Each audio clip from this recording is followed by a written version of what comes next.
Hey guys, welcome back to another weekly Shlog here at Highland Cycles in Montrose, Colorado. This is our weekly shop vlog where we show you all kinds of cool dirt bike stuff. Sometimes we do tool spotlights, mail time. We got torn up motorcycles like mine right over there. I got Angry Zach over there working on a CR. He's having a lovely, lovely time with a pinched O-ring. And yeah, this is what we do every week. These things drop every Monday around 4 o'clock. So yeah, if you guys like this stuff, make sure you hit the subscribe button. If you got here because of another video, like the video about this breaking, then you know, maybe take a look at this video, watch till the end, and see if you like it. If you do, give us a thumbs up, hit the sub button, and all that good stuff. So anyway, let's get after it.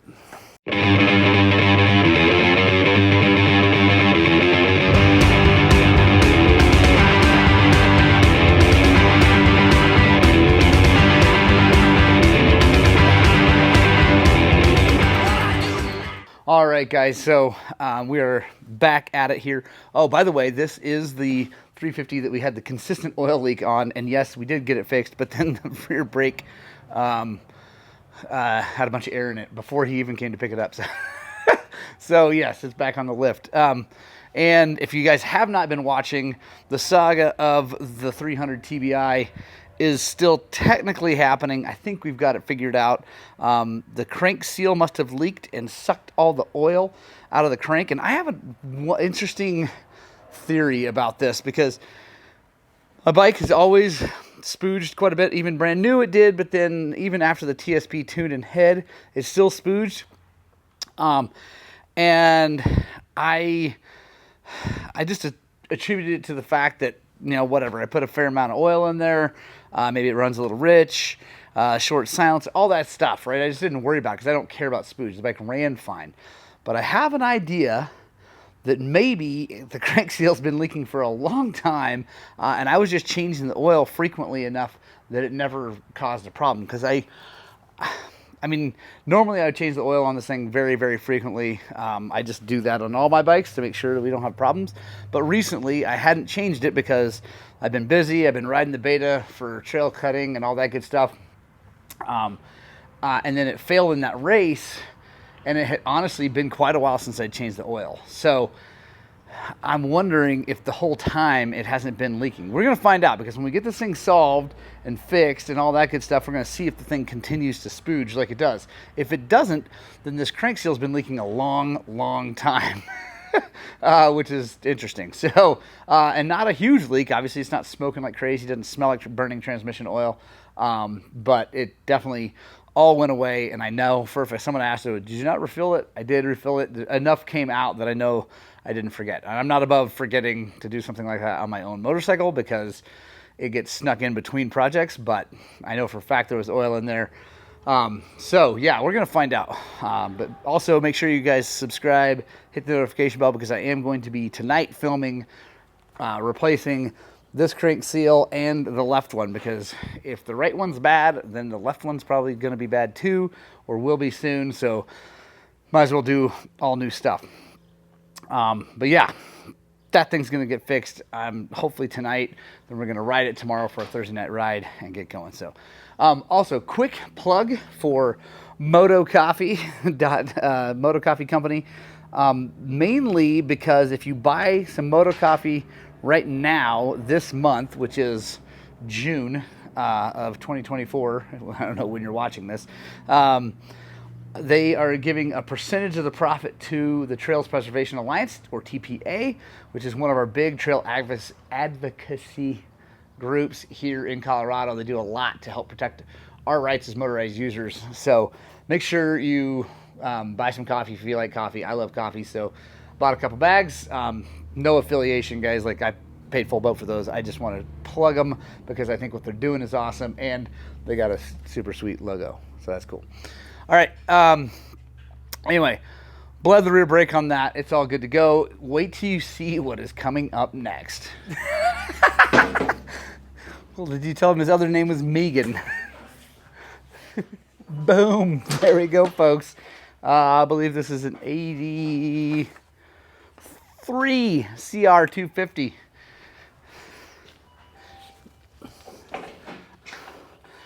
supposedly the throttle's sticking and it just needs a service and tires. If that's all this needs, I'm going to be stoked and surprised. Dude, this thing is, it's too bad that everything else like is in such disrepair, the seat cover and the plastics and stuff, because this thing is a relic with the left-hand kick and everything. It is nuts. Haha, guys, super stoked. Parts from Rocky Mountain for the jacked up KTM. 2 days. So happy with that. That makes me, warms my heart that things get here that quickly. We live in an age that is absolutely crazy that you can have stuff that fast. Yeah, super stoked. And also Recluse sent me a new slave cylinder, and actually they did it for free, even though it was not their fault that it failed, not at all, not even a little bit. It was, I mean, it was my fault, KTM, whatever. The fact that the thing was low on oil or almost out of oil that caused that second slave cylinder to fail. But the guy felt bad because I'd only had it for like a week, and so he sent me a new one, and I'm sending the old one back. And he said, we're just going to put that in the failed parts bin, and we're just going to call it good. So massive thank you to Recluse. That's huge that they stepped up and did that. I was fully prepared to pay for that. So, all right, so set this over. And guys, like I said, make sure you subscribe and all that good stuff, because I'm going to be fixing that tonight. I'm not old enough to be able to kick with my left leg very well.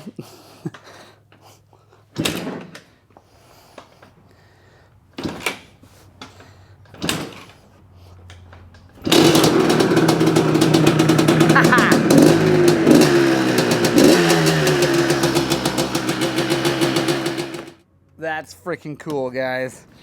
I love it. So rad. All right. Well, now it says it's got a sticky throttle. It definitely does that, so I'm going to dig into that, figure out what we need to do there. These bars are bent. They're steel. I'm going to try to bend them back. Hang on.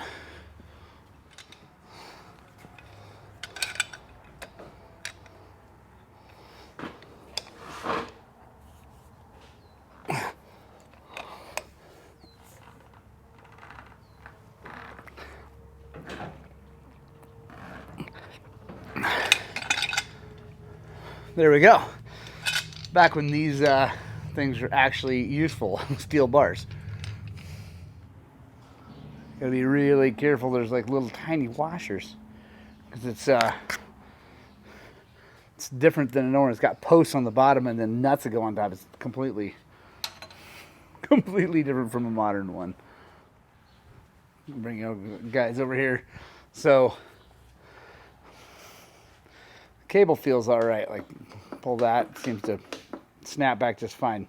This is obviously disgusting. So what I'm going to start doing is I'm going to pull this throttle tube off, inspect it, get a flashlight, look down in there, make sure it's not broken, and like hanging up on here, because like that, we're losing stuff. That actually spins pretty good. I'm wondering if it's not, it wasn't just pushed all the way down and against this. I'm going to try that actually first before I do anything. I'm still going to clean this because this needs to be cleaned really bad. So, but I'm going to try sliding it over there and bolting it with it out a little ways and see if it turns okay.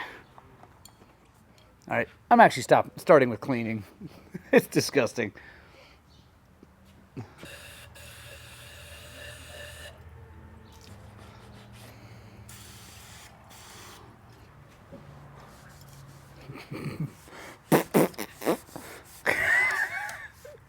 That's looking so funny.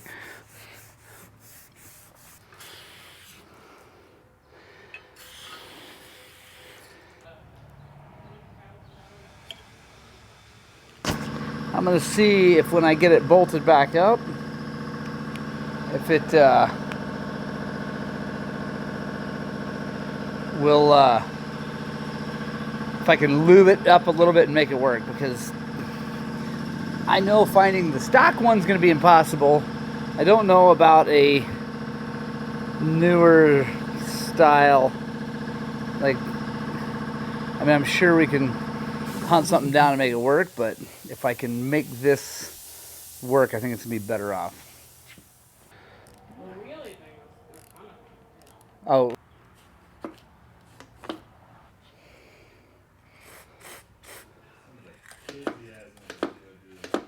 All right, guys, we got that working good. Super happy with that. Use the WD-40 dry lube. That stuff is awesome. You spray it on there and it won't like collect dirt and stuff. It's PTFE stuff. Anyway, it's awesome. So right on. That's good. I guess now it's just time to do a service. The thing, so cool that it runs good. That's old school. Link for the brake. The brake drum. You know, it's got the link here to hold it in place, and also the fact that the brake and the sprocket are on the same side is also super crazy. This thing's actually probably, someone probably knows, this is probably some sort of super rare CR, because you don't see a lot of these around. Like I said, it's a bummer that's in the shape it's in. It'd be kind of fun to buy this thing, get this thing, and like restore it, because it's pretty freaking cool. So yeah, I'm just going to do a service, guys. If I see anything really interesting, I'll bring you guys in. I'm going to put tires on it and get this thing back out on the trail. All right, guys, we are working on the CR, and we drained the oil, and it's not good. That red's from the new oil I put in. And yes, I did just go ahead and put new oil in it, because that definitely looks like there's water in it. But it's been sitting a while. I don't know. I checked the coolant level. It's perfectly full. So I don't know. It's not losing a bunch of water into the transmission, although it's obviously looks like that's what's happening. I don't know, but this is the era, I think, where these things were magnesium. And if that's the case, then this whole cover could be junk. And I don't know if they did that on the 250. I know they did on the 500s around then. It caused lots of problems. Unfortunately, they're not really worth fixing. Well, that's not true. They're worth fixing if you can sort it all out, but they're tough to find parts for that would be, you know, compatible and aluminum. I don't know. We're gonna keep moving forward here, and because it's rideable right now, so they can get out and ride it and have fun. They're just gonna have to pay attention to that kind of stuff. So I don't know how much money they want to spend. I don't think they're dying to spend just a whole bunch of money. So we're just going to do what we can, and we're going to get it back to them, and hopefully they can have enough fun on it to make it make sense to spend this kind of money on it, what they're already spending, because we got a new tire, and the service is not too expensive, but it's going to be a few $100. So yeah, we're going to dig deeper into this if we need to, so make sure you stay tuned here. But my guess is we're just going to roll with it, and if it's leaking a little bit of fluid or coolant into the tranny oil, we're just going to run with it for now. So let's take a look at the air filter. All right, next on the lift is this YZ250F. It's an 05 or older, and it's between 03 and 05. I don't know what exactly it is. I know that because it has auto decompression on the cam. It is a 450, and it has a steel frame. So that puts it between 03 and 05. So anyway, we are working on this because the people who brought it in tried to adjust the valves, I think, and mistimed it. We hope that that's exactly what happened. I hope that they just mistimed it. They tried kicking it and never did anything. Really hoping that they didn't bend a valve and like it ran or whatever. But right now, let me show you what it's doing. All right, so if we try to turn it the way the motor turns, I'm pushing down, it doesn't turn. But then we go back this way, it turns right up until it stops. So that usually means 9 times out of 10 that a piston is touching a valve. And let's come over here, I'll show you. I think it's an intake valve, because yeah, so the exhaust valve is up, so it's not touching anything. Intake is down, pushing on, so definitely an intake valve hitting the piston. So let's take actually we don't have to take it loose or take it off. We can what do you call it, take the pressure off the cam chain tensioner by We're going to take this 10 mil out. We're going to get a small flat blade screwdriver, put it in here. We're going to turn it righty-tighty, and that's going to pull it back. And we're going to, when it gets to where it stops, we're going to go eat just a little bit, and that's going to stop. Hold it there. Then we're going to come in here. Let's see. We're going to check where we need to be for top dead center, although we probably will not be able to get there until we change what's going on up here because it's probably trying to be at top dead center right now, and it can't get there. So, yeah, let's start with loosen that cam chain tensioner. All right, we got it at top dead. Let me see if I can show you. You guys are probably not going to be able to see in there all that well, but we're at top dead center. There's a little H mark. It looks like an H. It's actually a 2 marks with a line. Looks like an H. Those are timing marks. Those are just before top dead center. Then one is advanced timing. One's retarded timing. You don't want to be outside of that on timing. You have to have a timing light and whatever. But then the next mark is top dead center. So we got that at this little mark here. Now we're going to loosen these and get them set because they are not even close. There we go. We got, so on these YZs, the lobes need to be out and a little bit up when you're at top dead center compression. And so those are, we got a little dot right there, got a little dot right there. So now I'm going to button this all up. I'm going to tighten these down very carefully to 8 foot-pounds because that's what these go at. You do more than that, you run a risk of really damaging the head. So make sure you do that. Use a torque wrench for that. Get that all buttoned up, and we'll see if this thing starts. All right, guys, so I've got bad news for this gentleman. So I bolted everything back together. It's all in time. I actually had the cover on it and everything. Didn't have the gas tank on it, but I went to roll it over with the kicker, and it stopped again. So I thought, oh, God, did it skip time? Because maybe the cam chain's just stretched too far. Cam chain's fine. Rolled it back, got it in time. So it's in time. There's just a bent valve, I'm sure. So I called him, or actually Leandra called him. I didn't call him. Leandra called them and let them know what's going on. And I don't know what they're going to do. I don't know if they're going to fix it or not. It's an 05 YZ250F, excuse me, not 450. And yeah, I don't know if they're going to bother with it. So, because that's just the start of the problems with it. It also has this happening and that happening. And what's that? Like over here? Oh, that's fine. Yeah, no, I'm just going to be right here. Oh, no. So yeah, it needs lots of other stuff. So we'll see if they decide they want to keep going. That's awesome. If not, no big deal. And we'll get on to the next shop. All right, guys, next on the lift is this Beta 200RR Race Edition. Good buddy Lance Bach owns this thing. And we've done a lot of things to it. We've done a Spanish fly spark arrestor, blown out the pipe that last time. What else did we do? Oh, we worked on the clutch. And the clutch is still, it feels good here. Like, it feels perfect. Like, absolutely perfect. And it works generally perfect. But if you pull it all the way to the bar and you're going down a hill or whatever and the idle drops down, it sometimes will stall. We turn the idle up to kind of just band-aid that for a little bit for him so he could ride. But still not quite right. So I'm not 100% sure. We replaced the friction plates in it. We did not replace steel plates. They actually looked great. And when I put them on a machine surface, they seem flat. So I don't think that's the problem unless they're warping when they get hot, when they warm up. And I guess that could be a thing. I don't know if I've ever seen that. They wait till they, I don't know.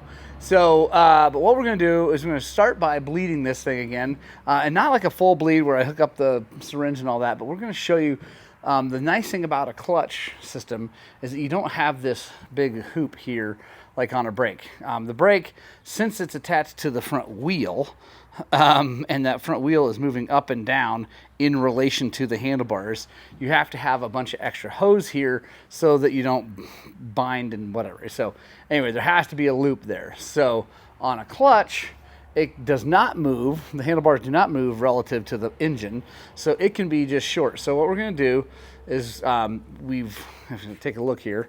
I've chalked it up so that it's leaning that way on purpose, so that the clutch master cylinder is the highest point in that system. Now we're going to take this cover off and we're just going to flick this lever and see if we can't get some bubbles out of there. All right, so it looks good, nice and clean. Let's see if any bubbles come out. I don't think they are. I don't think they're gonna, because it does not feel spongy at all. Zero bubbles, and I've already run it to vibrate it, but we'll go ahead and fire it up again. Guys, by doing that, running it, it's kind of nice because it vibrates the whole thing, and if there's any bubbles trapped, it'll help them come up. Yeah, there we go.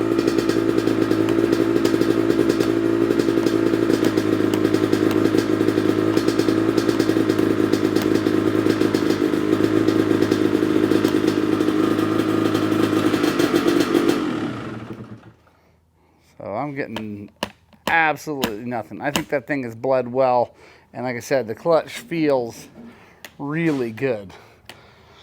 So I think it's got to be those plates. The slave cylinder seems like it feels good. It's, you know, moving just as far as it needs to move. Because, you know, I don't know if you remember this, guys, but this bike originally, this piece right here got cocked a little bit so that this lever was further out, and it was hitting on this handguard when it was out and putting just a little pressure on the clutch and slipping. So it was slipping really bad. It got really, really hot. So we replaced the frictions because I could get those aftermarket for not a terrible amount of money, but the steels I couldn't get other than from Beta, and I think they're going to be, we're just going to have to replace them. They didn't look perfect. They didn't look terrible, but they didn't look great. So I think that is probably what we got going on. So we're going to order some steel plates, and then we'll go back into this clutch. I really don't like the clutches on these 200s. They're just a weird design that is not my favorite. Also, the other thing we'll do is when we do that, I'm going to drill some extra holes in the clutch hub because that will help oil the clutch better and hopefully make it slip better when it needs to slip. So anyway, pull this off and get on to the next job. All right, guys, so we are now working on this Husqvarna. We just did the 300 kit on this. Runs great. Oh, that's good. But the clutch was a little bit draggy or grabby on it, and so I checked the bleed. It's all good. The fluid's perfect. So it's got to be probably something in here, and it's not terrible. It's just not great. It just drags just a little bit. Obviously, this is a older bike. I don't know how many hours are on it, but it's been well used. Paint worn off there, scratched up. So it's got some hours. My guess is it probably just needs new clutch plates, but we'll take a look and see how the basket is and all that good stuff. And would you look at that? Someone put a 10 millimeter headed bolt. Seriously, guys, if there's one thing that is probably my largest pet peeve of people with motorcycles, especially ones that have some age on them and have been taken apart or whatever, is they put the wrong size bolt. Not the wrong size bolt, but like the wrong size head. So frustrating. I just had a YZ in here with two different sized headed bolts on the seat. Drives me crazy. Like, if it's my bike, man, and I lose a bolt, always try to get at least the right head. It doesn't have to be matching looking, like, you know, the KTMs have a Torx in them. That's not that important to me, but like, got to have the right size head.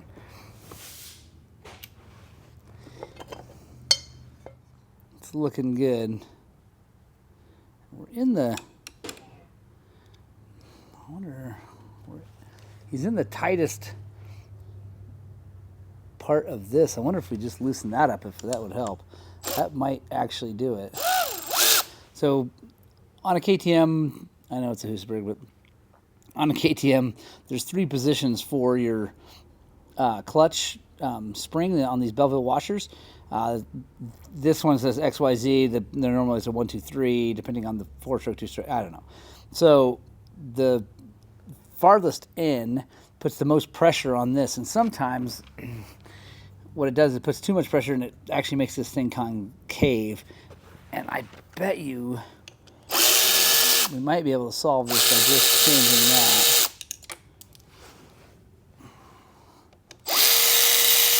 feeling we might be able to solve this guy's problem with no issues. I'm going to go ahead and pull it out and take a look at it, though. Looks really good, though.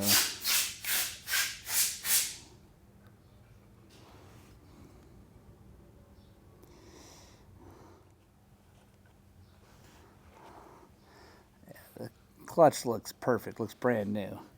So, my guess is if we change that position, I don't know why it was in number 3. These things always come in the number 2, like from the factory. I've never seen them anywhere but that. Now people put it 3, like if they do some sort of horsepower gain, or if the clutch pack gets worn, or if the clutch pack is thicker than normal, they'll, excuse me, as the clutch pack wears, they'll use that to pull it down the right distance and make that washer flat. But I rarely see them on that. A lot of times people put them on the other, the number 1, or the, I guess it would be X in this case. Sometimes that allows it to slip, which is no good. All right, we're going to put this in the Y position, which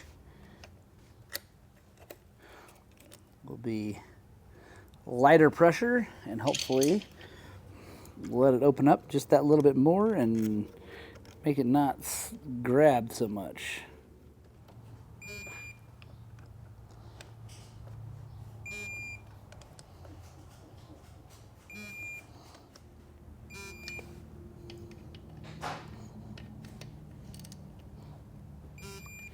All right, guys, so that made a big difference, and it was a lot better, but not quite what I like. I mean, it's really, really close, and if it were my bike, I'd probably just ride it.